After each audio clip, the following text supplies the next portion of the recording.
તમારા દીકરાનું વેવિશાળ કરો, દીકરીનું જ્યારે વેવિશાળ કરવાની વાત આવે ત્યારે મૂર્તિયાના પરિવારમાં આટલી વસ્તુ જોવી અને પછી દીકરીનું વેવિશાળ ત્યાં કરવું.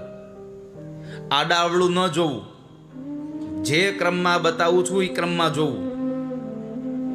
અત્યારે શું જોવામાં આવે? પેલા વેલા સાચું બોલજો. દીકરીનું વેવિશાળ કરવું હોય તો અત્યારે પેલું વેલું શું જોવામાં આવે છે? બોલો આ બાજુથી. શું જોવો છો? પેલા પૈસાવાળા છે કે નહીં? તો યાદ રાખો, રૂકમિણીએ પૈસાને કેટલામું સ્થાન આપ્યું છે. જ્યારે દીકરીનું વેવિશાળ કરો ત્યારે પહેલું વહેલું શું જોવું? તો કહે છે પહેલું વહેલું કુળ જોવું. ખાનદાની કેવી છે પરિવારની. બીજું, જે દીકરા સાથે વેવિશાળ કરવાનું છે એનું શીલ ચારિત્ર જોવું. આ સંસારનું સૌથી મોંઘામાં મોંઘું જો કોઈ આભૂષણ હોય તો એ ચારિત્ર છે. લાખો કરોડો રૂપિયાના હીરાના હાર પહેરીને તમે નીકળો, પણ જો તમારું ચારિત્ર સારું ન હોય તો એ હીરાની કોઈ કિંમત નથી. અને તમારા માથામાં ગળામાં એક પણ જાતનું ઘરેણું ન હોય છતાં પણ તમારું ચારિત્ર સારું હોય તો સંસારમાં સૌથી શ્રેષ્ઠ તમારો શૃંગાર છે. તો બીજું ચારિત્ર કહ્યું, ત્રીજું રૂપ કહ્યું. માત્ર પૈસાવાળાનો દીકરો જોઈ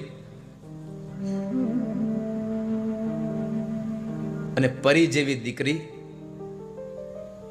એમને પરણાવી ન દેવી. જો સંક્ષિપ્તમાં કહું તો એવું કહી શકાય કે ગધેડાની ડોકી હીરો બાંધી ન દેવો. નહીં તો અત્યારે પૈસાવાળા હોય તો જવા દઈએ. સ્ત્રીઓની દરેક દીકરીની ઈચ્છા હોય છે, પણ ત્રીજા સ્થાને રૂપ જોવું. પેલા કુળ જોવું, ચારિત્ર જોવું, અને બે સારું હોય તો થોડું ઘણું રૂપમાં તમારે કોમ્પ્રોમાઇઝ કરી લેવું. નહીં તો દરેક દીકરીઓની ઈચ્છા હોય કે મારો ઘરવાળો હેન્ડસમ જ હોવો જોઈએ, દેખાવમાં સારો હોવો જોઈએ. તો ત્રીજા સ્થાને રૂપ જોયું. ચોથા સ્થાને વિદ્યા, ભણેલો છે કે નહીં.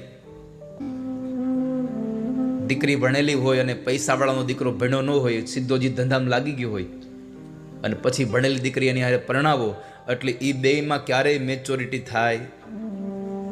કારણ એકબીજાના એ સ્વભાવને સમજી જ ન શકે કોઈ દિવસ. એટલે દીકરી ભણેલી હોય તો દીકરો પણ ભણેલો ગોતવો. ભલે પૈસા ઓછા કમાતા હોય પણ ભણેલો હશે, સમજણ વાળો હશે તો ઓછા પૈસામાં પણ તમારી દીકરી સુખી હશે. અને જો પૈસા વાળા હશે ને સમજણ નહીં હોય તો પણ દીકરી દુખી થશે. માટે દીકરીને પરણાવવાનો સમય આવે ત્યારે દીકરી પરણેલી હોય તો દીકરો પણ સામે પરણેલો, દીકરી પણ ભણેલી તો દીકરો પણ ભણેલો જોઈએ. પાંચમું સ્થાને પૂછે વય. દીકરી કરતા મૂર્તિઓ 1-2 વર્ષ મોટો હોવો જોઈએ. અત્યારે તો સેમ યર વાળું શોધવાનું ચાલુ થયું છે. ક્યાં જઈને ઉભા રહેશું એ જ ખબર નથી. ઉંમર જોવી 5મા સ્થાને, અને 6ઠા સ્થાને તમારે એનો પૈસો જોવો. પણ અત્યારે શું કહેવાય છે, પૈસા વાળા છે ને બાકી બધું જતું કરો ને વાંધો નહીં. એવું ન કરશો.